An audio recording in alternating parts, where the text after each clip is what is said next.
आपके अपने लोकप्रिय चैनल उगन महादेव ज्योतिष केंद्र यूट्यूब चैनल पर मैं पंडित संजय शुक्ला शास्त्री आप तमाम दर्शकों का सत सत अभिनंदन वंदन करता हूं। दर्शकों, आज आपके बीच में इस वीडियो में उपस्थित हुआ हूं बहुत ही महत्वपूर्ण जानकारियों को लेकर। इस वीडियो में मैं आपको बताने जा रहा हूं किस देवता या देवी को कौन सा प्रसाद चढ़ाना चाहिए। प्रसाद चढ़ाने के परंपरा कब से प्रचलन प्रारंभ हुआ, शुरू हुआ। इन महत्वपूर्ण जानकारियों को प्राप्त करने के लिए आपको वीडियो को अंत तक देखना होगा।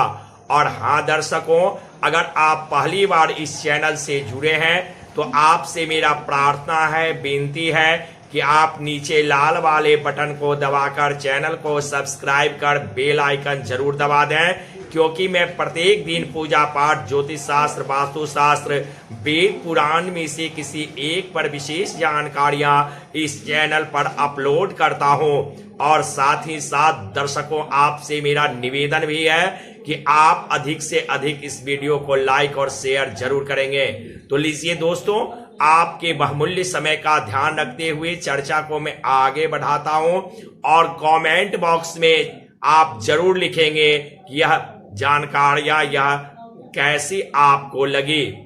तो लीजिए दोस्तों, चर्चा को मैं आगे बढ़ाता हूं।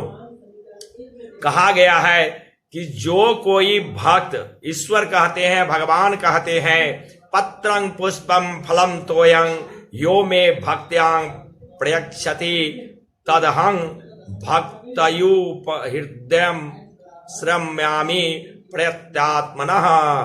अर्थात जो कोई भक्त मेरे लिए प्रेम से पत्र, पुष्प, फल, जल आदि अर्पण करता है, उस शुद्ध बुद्धि निष्कामी प्रेमी का प्रेम पूर्वक अर्पण किया हुआ वह पत्र पुष्प आदि मैं सौगुण रूप में प्रकट होकर प्रीति सहित खाता हूं। श्री कृष्ण भगवान ये कहते हैं। पूजा पाठ या आरती के बाद दर्शकों, तुलसी कृत जलामृत व पंचामृत के बाद बांटे जाने वाले पदार्थ को प्रसाद कहा जाता है। पूजा के समय जब कोई खाद्य सामग्री देवी देवताओं के समक्ष प्रस्तुत की जाती है तो वह सामग्री प्रसाद के रूप में वितरित होती है। इसे नैवेद्य कहा जाता है। हिंदू धर्म में मंदिर में या किसी देवी या देवता की मूर्ति के समक्ष प्रसाद चढ़ाने की प्राचीन काल से ही परंपरा रही है। यह बेहद महत्वपूर्ण सवाल है कि किस देवता को चढ़ता है कौन सा प्रसाद।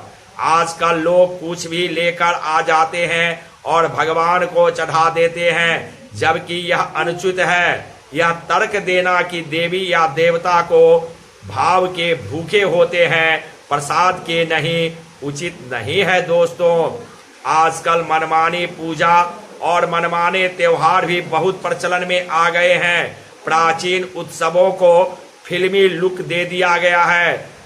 गरबों में डिस्को डांडिया होने लगी है, जो कि धर्म विरुद्ध कर्म है। ऐसे में यह जानना जरूरी है कि किस देवता को चढ़ता है किस चीज का प्रसाद, जिससे कि वे प्रसन्न हो जाते हैं।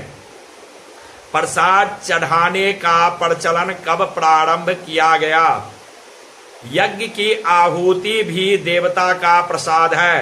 प्रसाद चढ़ावे को नैवेद्य, आहुति और हव्य से जोड़कर देखा जाता रहा है, लेकिन प्रसाद को प्राचीन काल से ही नैवेद्य कहते हैं, जो कि शुद्ध और सात्विक अर्पण होता है। इसका संबंध किसी बलि आदि से नहीं होता। हवन की अग्नि को अर्पित किए गए भोजन को हव्य कहते हैं। यज्ञ को अर्पित किए गए भोजन को आहुति कहा जाता है। दोनों का अर्थ एक ही होता है। हवन किसी देवी देवता के लिए और यज्ञ किसी खास मकसद के लिए।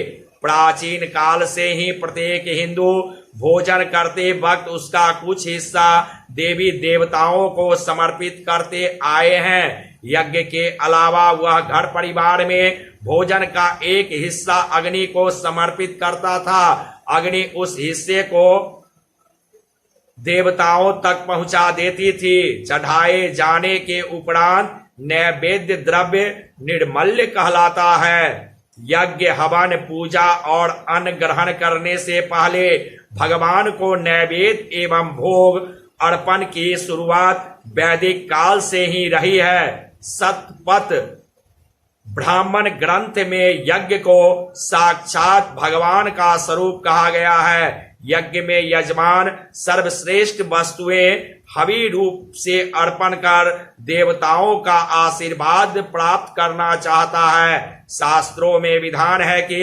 यज्ञ भोजन पहले दूसरे को खिलाकर यजमान ग्रहण करेंगे। वेदों के अनुसार यज्ञ में हविष्यान्न और नैवेद्य समर्पित करने से व्यक्ति देव ऋण से मुक्त होता है। प्राचीन समय में यज्ञ नैवेद्य भोग अग्नि में आहुति रूप में ही दिया जाता था, लेकिन अब इसका स्वरूप थोड़ा सा बदल गया है। गुड़ चने के प्रसाद का प्रचलन कैसे शुरू हुआ?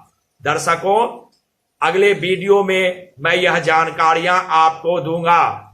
तब तक आपके घरों में देवाधिदेव महादेव की कृपा दृष्टि बनी रहे। हर हर महादेव।